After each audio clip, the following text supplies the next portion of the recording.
Sports Network, where we're breaking boundaries and redefining podcasting. Broadcasting live on 6 different platforms, we're bringing you the latest in sports like never before. Imagine tuning into real-time discussions, expert analyses, and fan interactions all at your fingertips. Each platform offers a unique experience, whether you're on YouTube, Facebook, or Twitch. We're not just sharing stories, we're creating a community of passionate sports enthusiasts. Join us as we dive deep into the evolution of podcasting, where every episode is a chance to engage, debate, and celebrate the world of sports. This is where your voice matters and the game never stops. Welcome to the Huddle Sports Network, where we're breaking boundaries and redefining podcasting. Broadcasting live on 6 different platforms, we're bringing you the latest in sports like never before, where sports passion meets podcasting brilliance. I'm Mike, the Bear fan, and alongside Bill, the Packer fan, and our buddy Ken Catalone, we're bringing you an incredible lineup of 38 diverse podcasters. Each one brings their unique flavor to the table, covering everything from game analysis to behind-the-scenes stories. Imagine diving deep into the minds of experts who live and breathe football, sharing insights that you won't find anywhere else.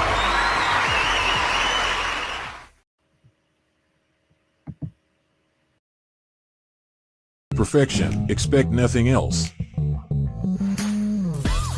Do you like to make yourself a hot cup of coffee to start your day? We have both whole bean and grounded. Also great for all you iced coffee if not a hot kind of person. Even make yourself a frappe to quench your thirst. The best tasting coffee with espresso. It's only $18.99 plus taxes for a 12-ounce bag. Buy 1 to 5 bags and shipping is only $7. If you spend over $100, shipping is absolutely free. Well, hello there, everybody, and welcome to Ken in the Morning, because the other Ken is on vacation and Rob's running a little bit late. But good morning there, Fred, and good morning there, True Nation, and of course, good morning, JB. Oh, well, we might as well hit into the breaking news of this morning that Texans linebacker Al-Shaair has been suspended for 3 games on the illegal hit on Trevor Lawrence. And we've got a Rob. What's Sorry, up there, guy? Mobile. Oh, you're good. I know it's that time of year. Yeah. And we've got a Joe. Uh-oh. What's up, Joe? What's going on, guys? Oh, not much. So what do you think about the Texans Al-Shaair getting suspended for 3 games? He's a dirty ass player, dude. Yeah. I mean, what do you I've seen, this isn't the first time he's done some shady shit. Like he's sort of a problem player, and I think he's gonna end up like Vontaze. Oh, yeah. I was going to say, I kind of liked Burfitt a little bit with how aggressive he was playing originally, but I don't know what the hell happened where he just started headhunting everybody, and it kind of seems like this guy's starting to go that path too. Man. Yeah, like there's playing the game with an edge, right? Yep. There's playing the game with an edge like Bill Romanowski did, and then there's like blatantly cheap shots that are like, there's no place in the game for blatantly cheap shots, dude. Like that can hurt people, permanently. Oh yeah. That's like when you get these guys that'll do alligator rolls and try to break people's ankles and shit. Yeah, names here. I'm all for if you want to play up to the whistle and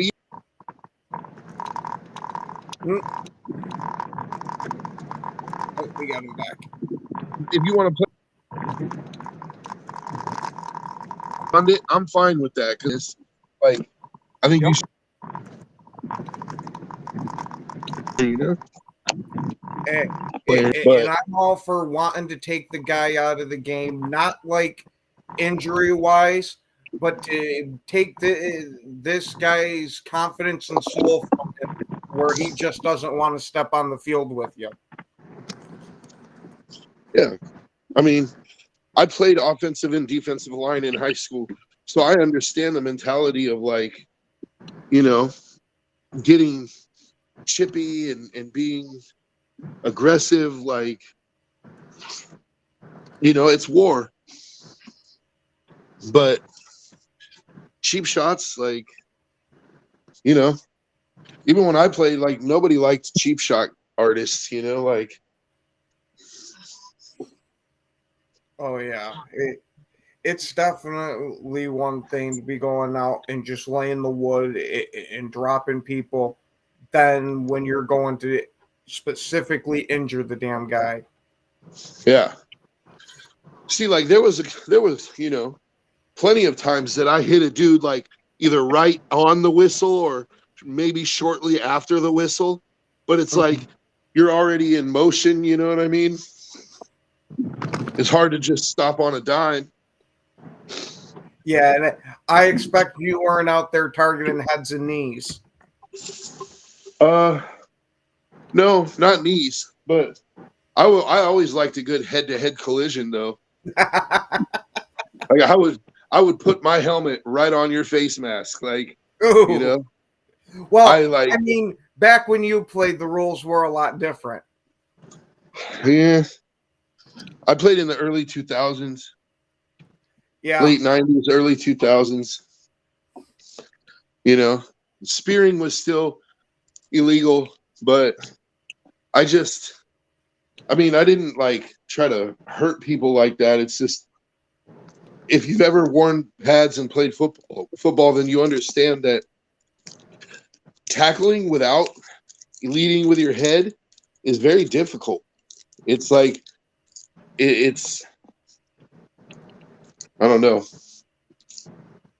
It requires a whole lot of thinking. Like, you have to learn how to pull up, and, like, it's, I don't know.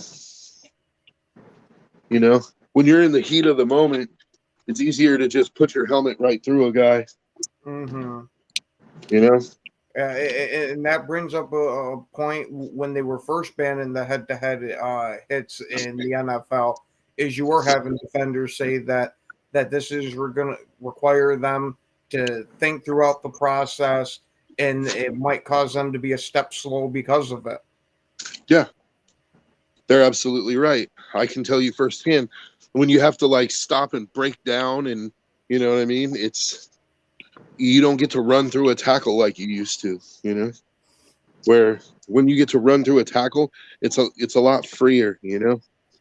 Because you just react. It's boom, boom, you know? But exactly, Moonscar, hard to tackle with your shoulder and then have your head not be right there, you know? And I had saw to kind of go off Luca's comment there. I had saw I wouldn't say an interview with Rex Ryan, but it was him talking on one of the NFL shows there. That in that point he does not teach his quarterbacks to slide when there's contact incoming like that. He teaches them to dive at their feet because the guy's going to pull up when he sees that. And he only teaches them to slide if you're in the open area type of stuff and you know a guy's coming, but he's not there yet. Yeah. Yeah. I mean, and I don't know, man. I definitely think Azeez, he deserves to be suspended. Because this is not a one-time thing where it's like, oops, you know, like, you can go back to Chicago game and he did the same thing to a Chicago dude. I think, or he punched Roschon Johnson, like, after the fact. So not only did he get penalized, but then he, like, got into a brawl with the other team. Like, you know, it's obvious what he's doing. He's he's trying to instill fear, and I get it because football is a game of fear and intimidation, right? But like you have to be able to do that within the rules, within the confines of the rules. And I don't know. I don't think he's able to do that. Yeah, and bear down, Mike. I won't even say that it was a dirty hit that Caleb took during like the live play of the game. Yeah, it absolutely looked it. But once they had slowed it down and showed a couple of different angles, he hit the guy in the right zone. So you can't say it was dirty. It was just, it looked dirty.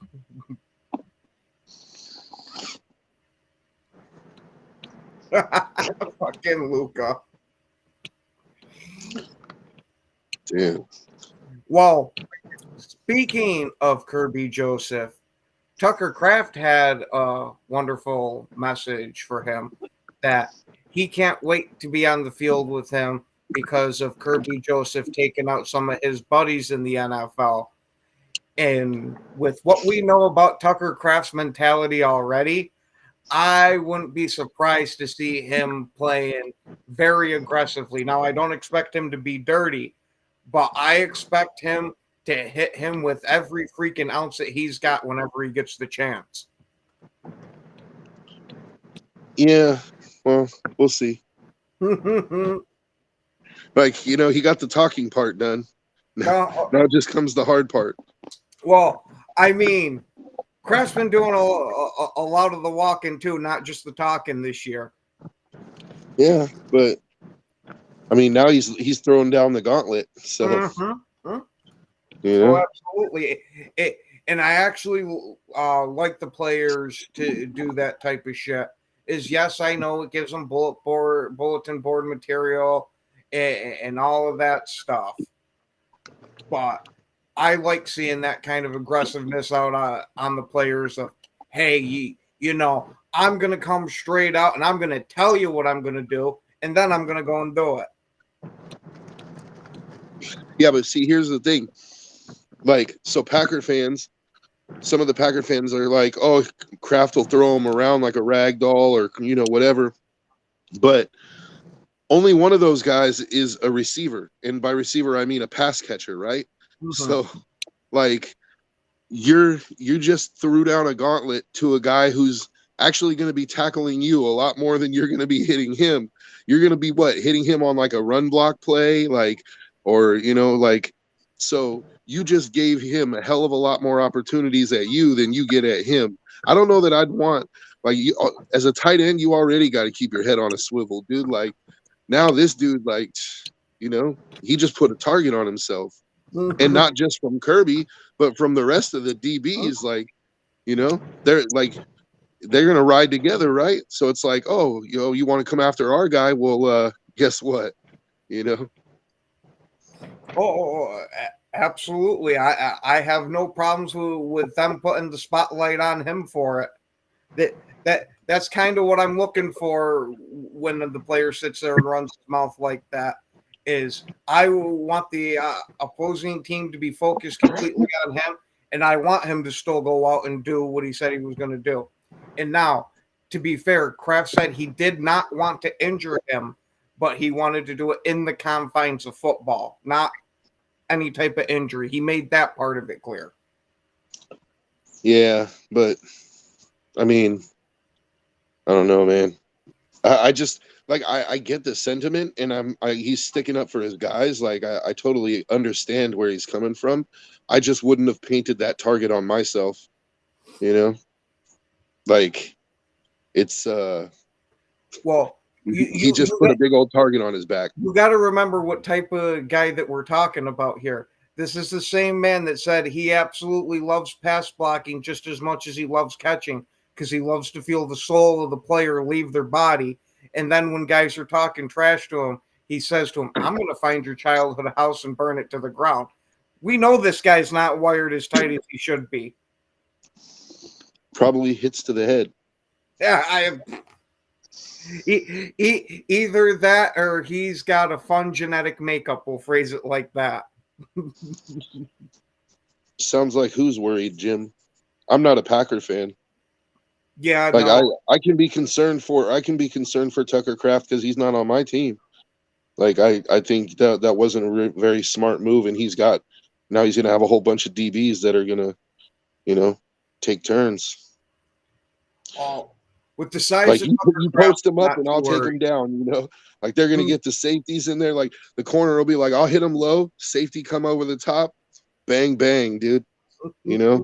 I was gonna say that sounds more like what it's gonna take, because unless you're hitting him real low to start with, Tucker Kraft's not a guy that goes down too easily.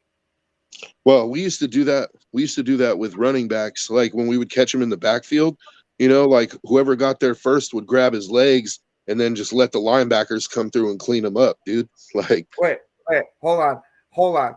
I know a Lions fan isn't saying that Packer fans are fair weather and soft. Come on. There's a huge majority of Lions fans that didn't exist until 2 years ago. whoa, fair weather and soft. Oh, yeah. I mean, I don't know. Like the Lions have always had a fan base. Like they have some loyal fans. I mean, you have to give them that to be able to go through that many years of absolute garbage football and still Yeah. watch They football. definitely do have a dedicated fan base, but there's a lot of them that just hopped on the bandwagon. Yeah, I mean, and I recall when Detroit was full of, like, the whole stadium was full of people wearing paper bags over their heads. Shit. So, I forgot which player it was, but even one of their players had said it was nice seeing the stands get filled more and more. So it's not like they were having sellouts all that time. yeah, yeah. But it's kind of like comparing apples to oranges, though, because the Packers have been good for the last almost 30 years, right? Probably 30 years, and so they've always had sellouts, I'll give you that.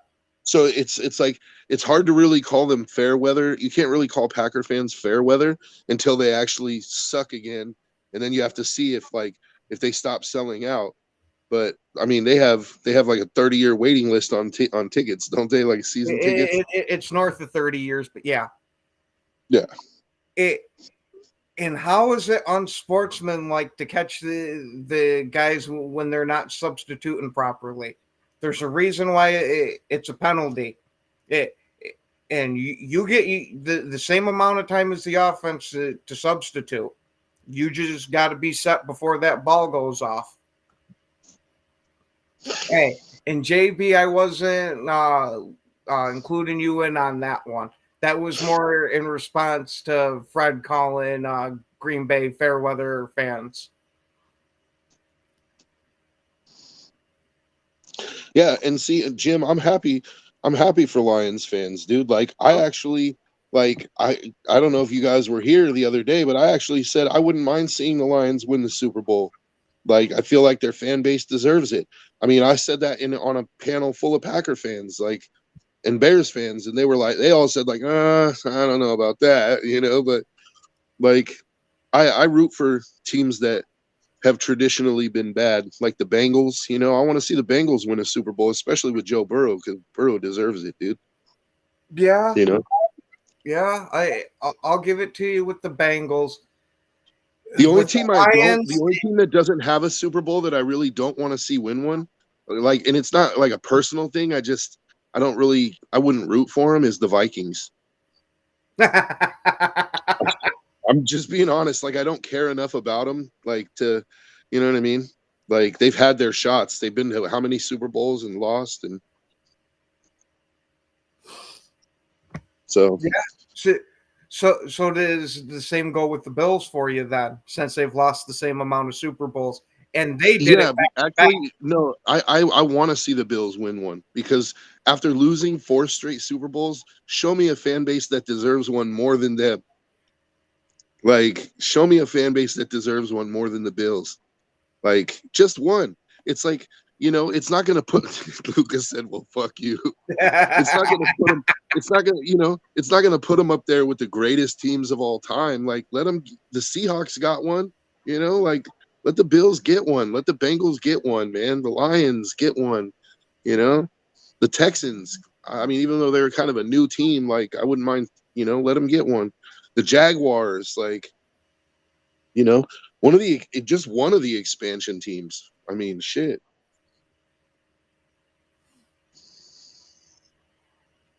Oh, and Fred, I don't think we're directly saying like you and JB are crying about injuries, but there's a lot of Lions fans in some of these groups here that are prefacing that if Green Bay wins, it's only because of injuries. Now, I don't agree with it. It's just like the whole KC thing with you guys. Yes, they were missing their top two guys, but you played who the hell was on the field. Mm-hmm. Luca. You don't have to worry about that, Luca, because that probably won't happen. As long as we can keep the tank on its tracks, like we're set to take Shedeur Sanders or Cam Ward. Yeah. And for me to want the Lions to win the Super Bowl, it would have to be Green Bay's out of the contention, and it's them going against Kansas City. That's the only freaking way I'm going to root for them to win a Super Bowl. But that's the whole case for it being division rivals. I'm pretty sure there's not many Lions fans out there that are rooting for a Packers Super Bowl either. Well, they've seen enough of those.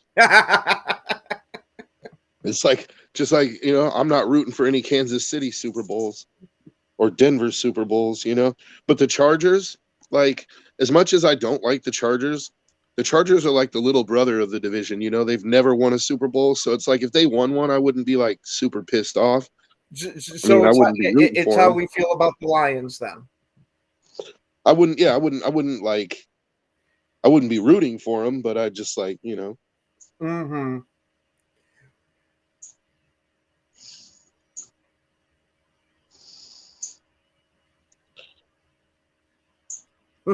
same old Lions. That's the worry that I have though, is the Lions, like they're on such a roll right now.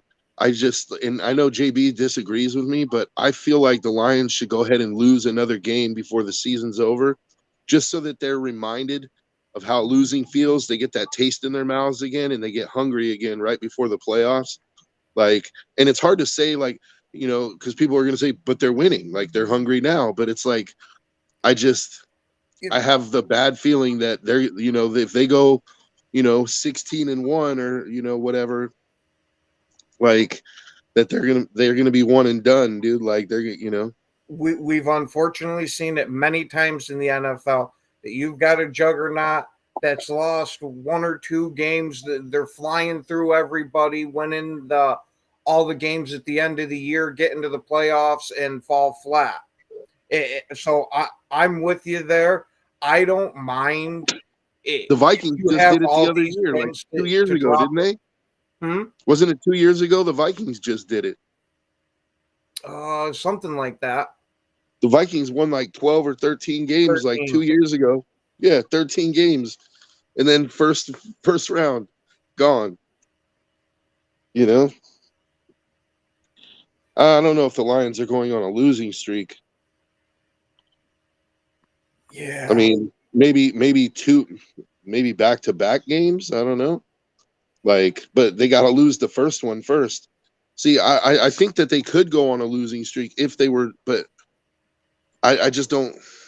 With how many games are left in the season, I think that the Lions are dialed in, and I don't see them going on a streak like that. But I think they should lose one. Like I said, just to get that taste again of like, oh, this is what losing feels like. Sucks. Like, let's not do that again, Oh, absolutely. And actually, I was more referring to the Vikings losing to the Giants, the Packers losing to the Giants, the Patriots losing to the Giants. The Detroit Lions better be real thankful that the Giants can't get out of their own way this year. Yeah. They're pointing out in the chat that the Vikings won a lot of one-score games. Yeah, I remember. And then they regressed to the mean the following year. Mm-hmm. But I don't know. It's just my opinion, guys. Like, I think the Lions, it would do them more good to lose one more game than it would do them bad. You know?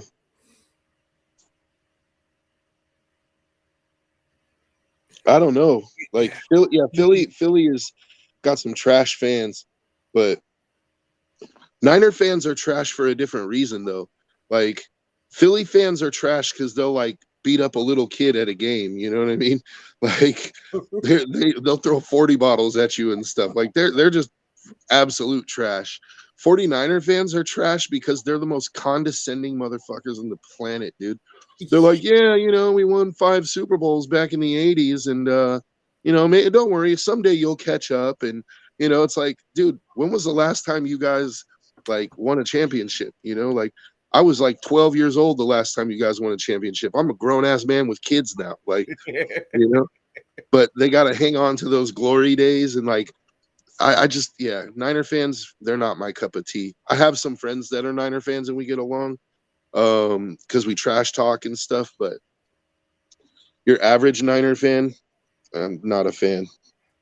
And honestly, bear down, Mike, I don't even include Cowboy fans with that, because as soon as I hear somebody's a fan of the Cowboys, I kind of glaze over a little bit, and I know whatever they say is going to be nonsense. At least the 49er fans have some things to stand on. Look, well, so do the Cowboys. Like the Cowboys had their run in the 90s, right? They won 3 Super Bowls in like 5 years or something like that. But like when I hear people say that they're Cowboy fans now, do you know what it makes me think of? They're Troy Aikman fans and Emmitt Smith fans and Michael Irvin fans. Like, I've never met, and I'm not saying that they're not out there, that they don't exist, but I've yet to meet a Cowboy fan in my life that was a fan when Roger Staubach was playing. You know what I mean? Like back in the 70s and the 60s, or I've yet to even meet a Cowboy fan who was a fan in the 80s. It's like, you know what I mean?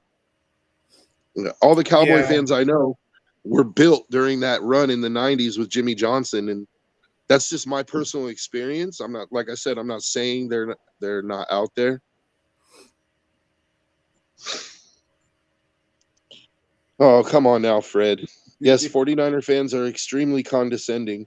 But it's not because they're from Cali. Like I'm from Cali, and like I'm not terribly condescending. Joe, you are one of the most normal Cali people I have ever met. You are a fucking outlier. Well, maybe so. But I'm from the Bay Area. Like, don't get it twisted, Like I'm as Cali as it gets, dude. Like, But yeah, I'm not a huge fan of Niner fans. Well, you know who I will say? You know who is actually a really cool fan base? Denver Broncos fans.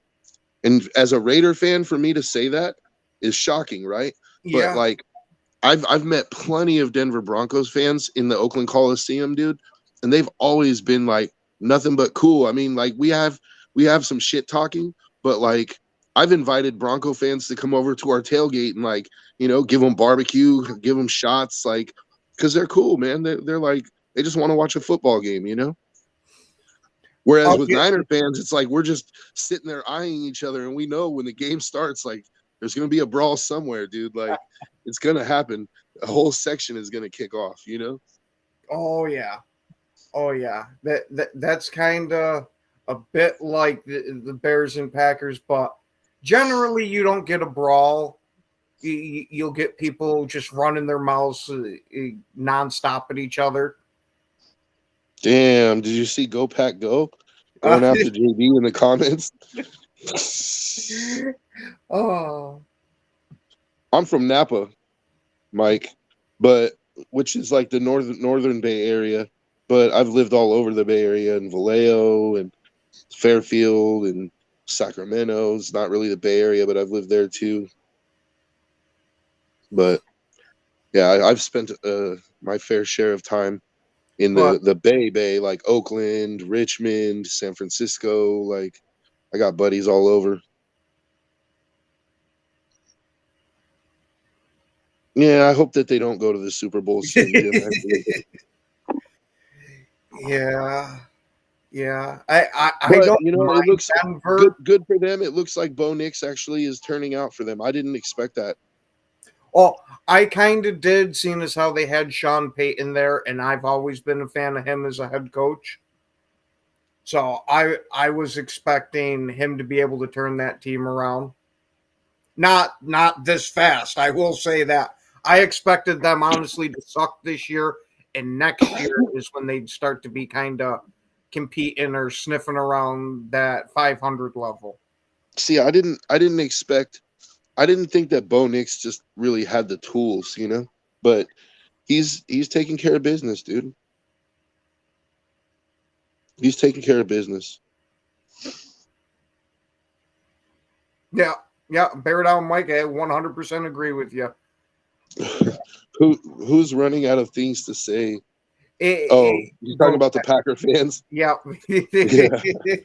I was like, I'm not running out of things to say. We could talk about plenty of things. Like, how about let's talk about how Brock Bowers is going to get screwed for Offensive Rookie of the Year. They're going to give it to a quarterback, but does anybody on this panel, does anybody in the chat?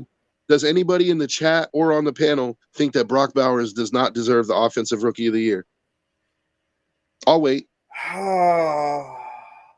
I'll give it you that it's a hard argument between him and the quarterbacks, but I'm not anointing anybody yet to be the Offensive Rookie Player of the Year.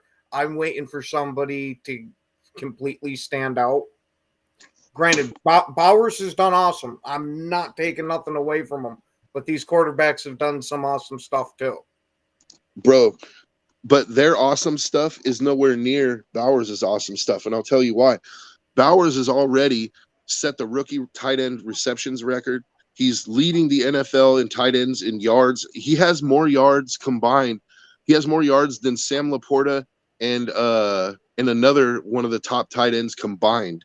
Like, in his rookie year, dude. Like, I honestly think that he's venturing into like first team all pro category. I don't know if they'll give it to him in his rookie year, but he's like getting into that stratosphere. He's getting into that area where it's like, should he be a first team all pro? I think he should. Just because of the precedent. Jason. Just because of the precedent that he's setting, you know, like when was the last time you saw a tight end come in his rookie year and do what Brock Bowers is doing? In fact, the whole argument in the offseason, people were saying that they weren't expecting a lot out of him this year because generally tight ends like don't have, you know, strong rookie years. It takes them a couple years, like, but he's blown that argument out of the water. I don't know how many. I mean, Laporta had a very damn good year last year. Yeah, I already said I don't expect that he'll get it, but I think that if he doesn't get it, he's getting robbed. I think he's made the clearest case for Offensive Rookie of the Year, in my opinion. They'll end up giving it to like Bo Nix or somebody, but like I don't know how you could deny Bowers at this point. That guy's an animal.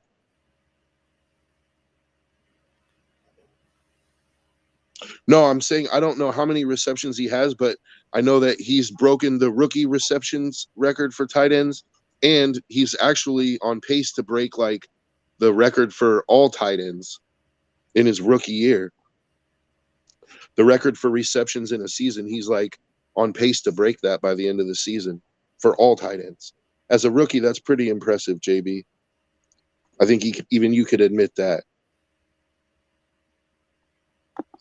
I don't know how many receptions. How many receptions? I'm looking it up right now. Holy shit. You were not far off with 89. He's got 84. Thank you. Holy shit. So, yeah, JB. Laporta had 89 last year. That's cool. Bowers will have that by next game. Yeah. Wow. And then he's going to mow right past that. Like, he's going to finish the season with well over 100 receptions. Like, I would assume. Yeah. That's what I'm saying. So 84 receptions, what's his yards? He's got to have like 884. Yeah. So he's going to he's going to both eclipse 1,000 yards and 100 receptions in his rookie year. Yeah, the only knock against him, if you want to put it as that, is he only has 4 touchdown receptions so far. Yeah, but that's because the Raiders only have 4 touchdown passes this season. Our quarterback situation is obviously less than ideal. And here's that even lends more to the argument. Like, Brock Bowers has been playing the entire season with Gardner Minshew and Aiden O'Connell as his quarterback, and he's still putting up these numbers. Just wait until they get a real quarterback in there. Like, dude, Bowers is going to be breaking 1,500 yards, 15 touchdowns, and 120 receptions a season, dude. Like, yeah, Brent brings up a hell of a point that Bowers is balling for sure, but you know how the NFL loves to shower quarterbacks. Exactly, and that's what I'm saying is, like, they're going to give it to a quarterback, but I just don't think they should.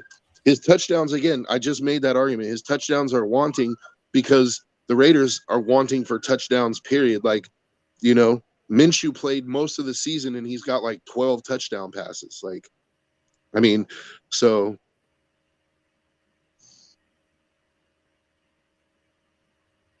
yeah, but I don't know. To me, that's a lot less significant. I think Bowers deserves it by a landslide. Oh, yeah. But he won't get it. Yeah, I can see your argument for it, absolutely. But unfortunately, like we've stated multiple times, that it's almost a quarterback award like the MVP. You got to be absolutely outstanding to steal it from a quarterback. Yeah. But Bowers has been outstanding, dude. And so I'm not going to rule it completely out. Oh, yeah.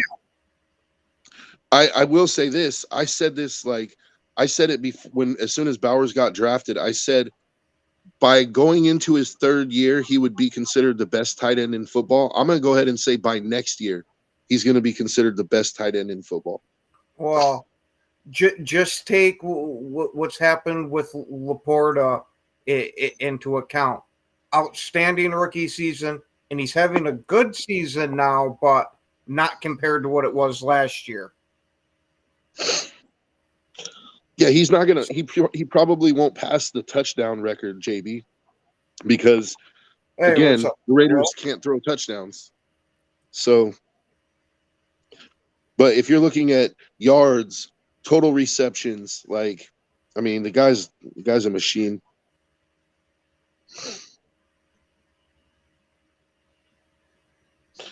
Watch out for Lions fans. They like to cherry pick stats to make them look better than they are. I mean, until Jaden came crashing down to earth a little bit the past few weeks, he seemed to be running away completely with the Offensive Rookie Player of the Year award. And that Hail Mary, like A-Dub said, kind of gives him a little bit more of a leg up. But honestly, I wouldn't be upset if they gave it to Jaden Daniels, because look at how he's turned that organization around. Like, last year, the Commanders were terrible, and this year they're going to make the playoffs, most likely. I mean, they got to win a couple more games, but I don't know, man. Like, I can understand the argument for Jaden Daniels. Like, I certainly wouldn't be upset. He's actually who I wanted to get in the draft, but, you know, the Commanders refused to rape us. Dude, we offered them greased up ass cheeks, bro. We offered them 3 first-round picks plus, and they said no. Like, the Raiders bent over and said, "Here, dude, it's all yours." Like, and they were like, "Nah, we're good." I think that's the very first time I or anybody else has heard somebody be that disappointed about not getting raped. Yeah, well, every once in a while the right situation comes along and you're like, well, there's worse things than getting ass raped, Oh, Joe, I really hope you have an electric fence around your property. Otherwise, some of our viewers might be testing that theory out. No electric fence, but I got the shotgun fence. Yeah, that works pretty well for protecting the booty cheeks. Yeah. What team in the NFL has scored more this season? Well, you know, if JB's asking it, it's the Lions. Yeah. Yeah. But it shows a nice visual, Joe. I'm just saying, dude, because I don't know what else to call it. If you offer up 3 first-round draft picks and a team doesn't take advantage of that, I mean, to me, offering 3 first-round draft picks, that's rape. That's draft rape, dude. And to not accept that is beyond preposterous. But they made the right decision. At the end of the day, look at where they're at.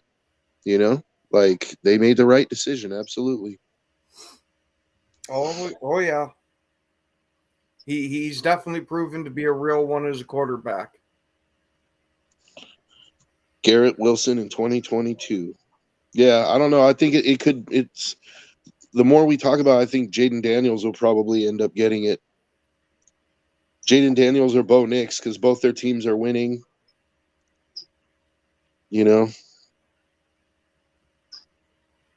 Which to me is the fact that Brock Bowers is doing this on the Raiders is even more of an argument for why he should get it.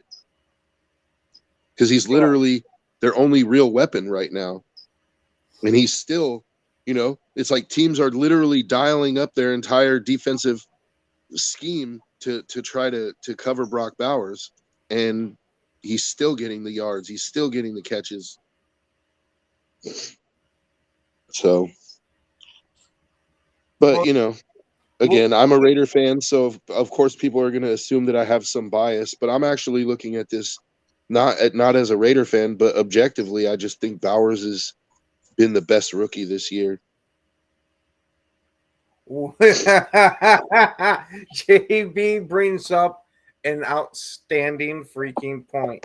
And what's crazy is Washington offered 3 firsts and 2/3 for Fields, and Chicago sent Fields to Pittsburgh for a 6th. When did they offer 3 firsts? This past offseason. Because they offered. I remember there were some rumblings about Washington had offered them quite the haul, but I didn't remember what the hell it was. But holy shit, if that's true, Poles ain't cooking shit besides basement soup. Dude, that's crazy. You got offered 3 first-round picks for Fields, and you didn't take it? Yep. Wow. I don't know how the hell you can be a GM and not go for that. Just to a month or two later trade him to the Steelers for a ham sandwich minus the ham. Yeah. It's like a mayonnaise sandwich with some chips on it. And Jason, yes, we did hear about Gibbs taking the picture with the plays in the background. The audible calls. Now, Dumbass. I don't know. It could have been something that was staged that Gibbs did because he captioned it on his Snapchat of peep the camera work, though. So I don't know if that was real. Either way, it seemed to kind of rub Dan Campbell the wrong way, whether he actually released the audible calls or if he was just messing around. I don't think Dan Campbell was too much of a fan of that. Yeah. Yeah, go Pack, go. You raise a good point, When you start the playoffs, everybody's 0-0 again. But some trends are hard to ignore when you're going into the playoffs. Like the Lions are scoring a shitload of points and the opposing teams are not. those are good trends that you want to have going into the playoffs, right? Yeah, I was going to say, I think the most important part of that is their defense is keeping teams to a respectable score. Because as we've seen in the past with the NFL, you can put up outrageous freaking points during the season, but once it gets to the postseason, if you don't have at least a good defense, doesn't have to be great or anything, but if you don't have a good defense, all that offensive points go to waste. Yeah, and see, that's the thing is like there's a couple teams that I worry about in the playoffs, like the Bills, for example. I know they're killing it right now, but when you get to the playoffs, like what the teams generally that do well, they have two things going for them, and what are those things? They have a solid running game and they play good defense. Those are the things that always travel in the playoffs, dude. Now that's not to say that they're the only teams that win. I'm just saying, if you're to look at it traditionally, those are the teams that have the most success. Is the teams that run the ball well and play good defense, and the Lions are doing both of those things. Yep. I will say the Bills are running pretty damn well this year with yeah, but their defense, I'm not sold on it. Yeah, their defense is better than they whooped the Niners' ass.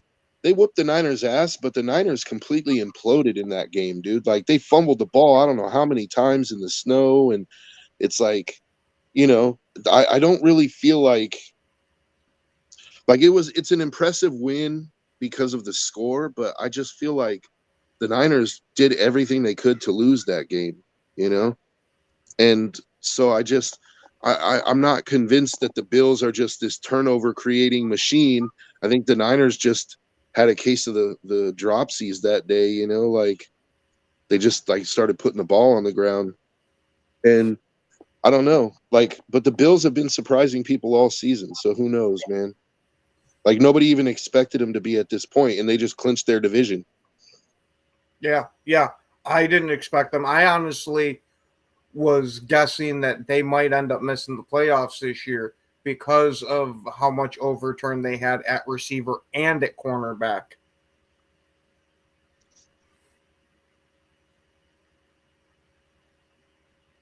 Yeah.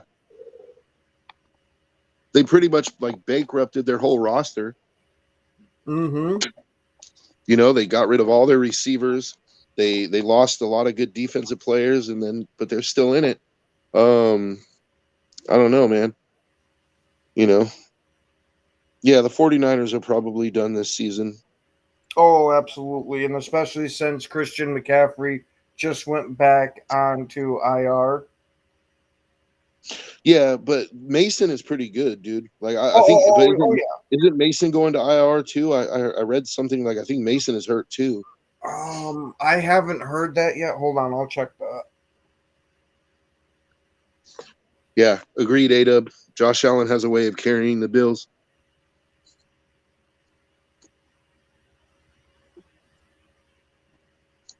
But see, to me, the playoffs, especially when it gets into the cold weather games, see, the Lions are probably going to get the number 1 seed. So, you know, they play in a dome, so they don't really have to worry about cold weather.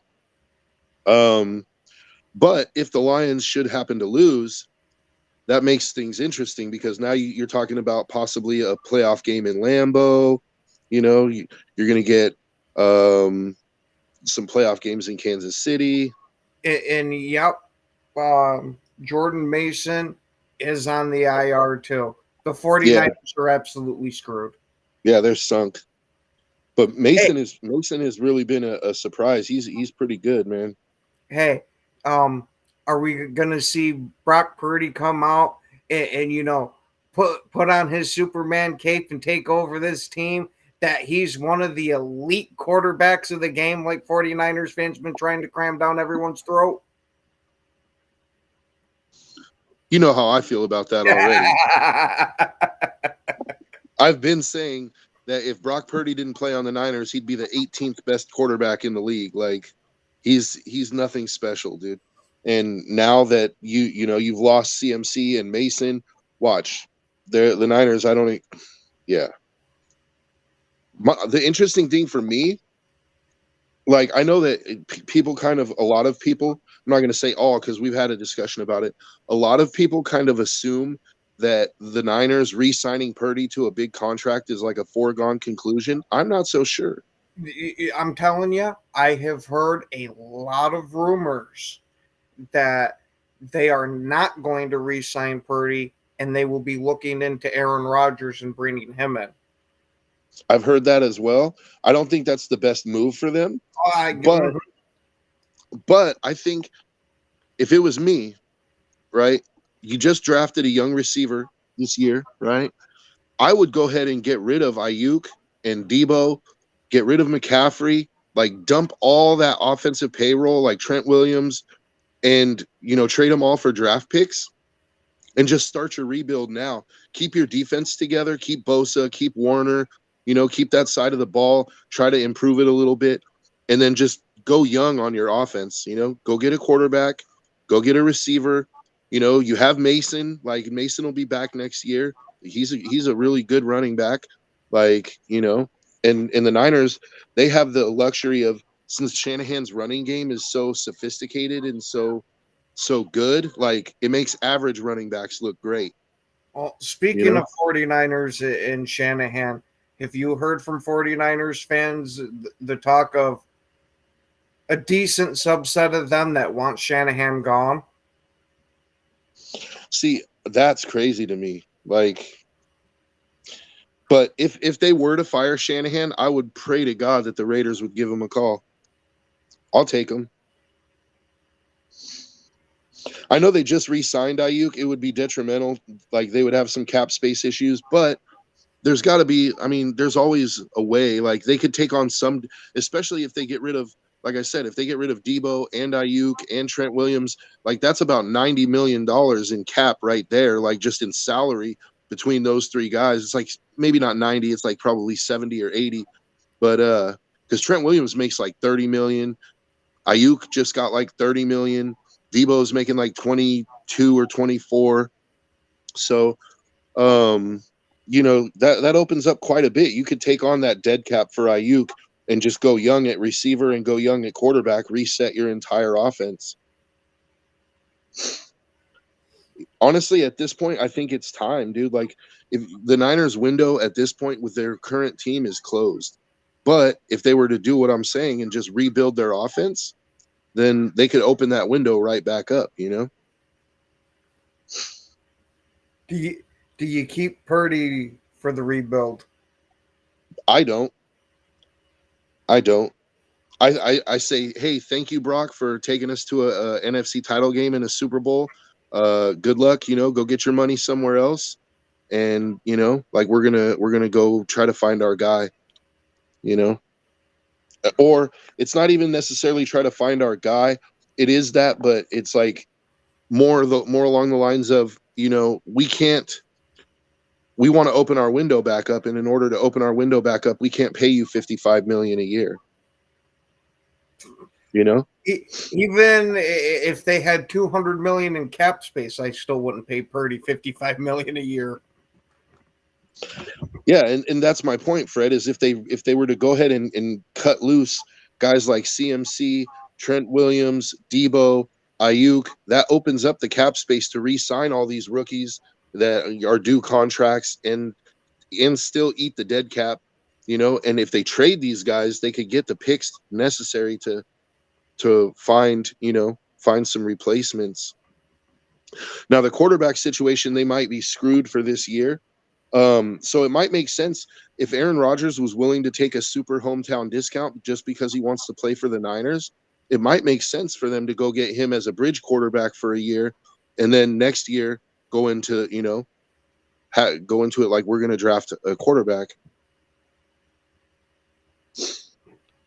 Yeah, I don't disagree. Like, I definitely think the Super Bowl losses have a lot to do with Shanahan, but at least you're still getting to the Super Bowl, man.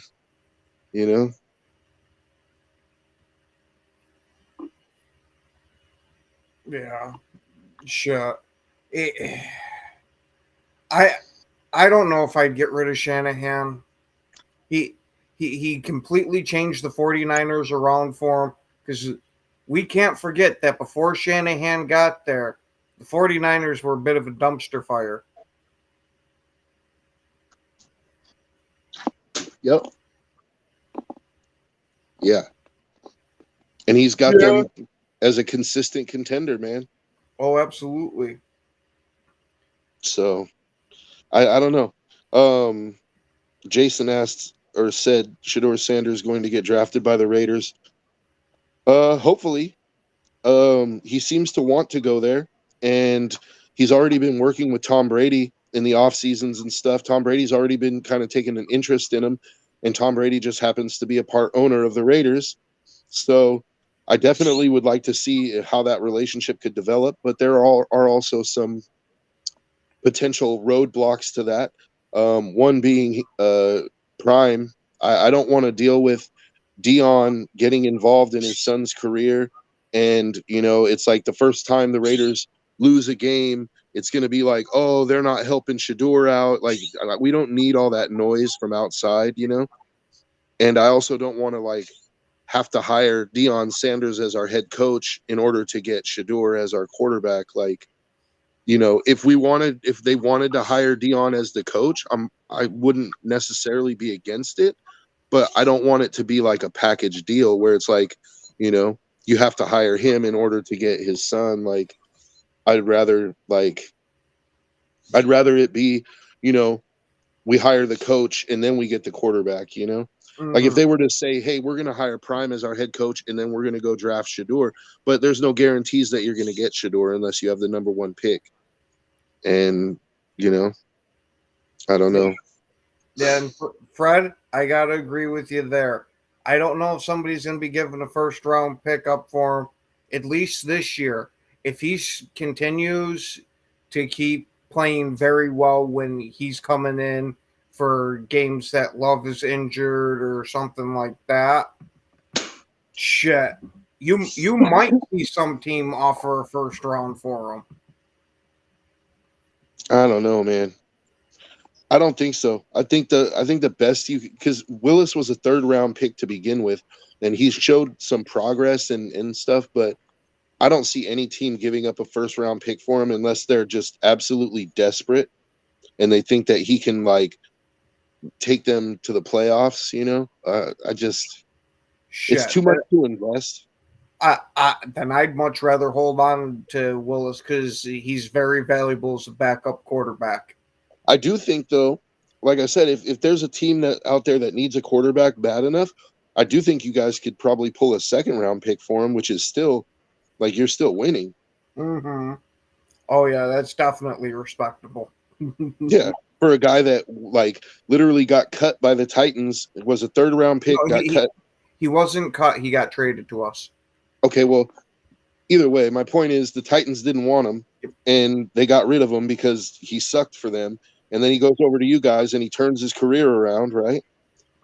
So getting a 2nd round pick for him would be pretty good. Jimmy G got a 2nd also from the Niners. Yeah, sure.